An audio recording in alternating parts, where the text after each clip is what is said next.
Removing a system board assembly. The replacement procedure must be performed by a trained technician.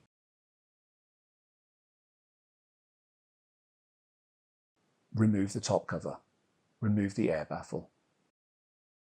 Disconnect all the cables from the system board. Remove any of the following components that are installed on the system board. Hold the lift handle while lifting the release pin and slide the system board toward the front of the server. Lift the system board out of the chassis.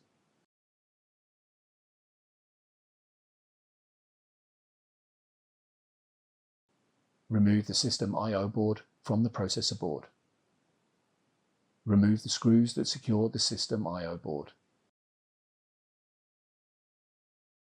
Note: the procedure used to separate a system I/O board from the processor board applies to the following ThinkSystem V3 systems. For demonstration purposes, an SR665 V3 system board assembly is shown here. To separate the system I/O board from the processor board, hook your left index finger around the plunger and lift it. Place both thumbs under the edge of the system I/O board and lift it approximately 3 to 6 degrees up from the supporting sheet metal.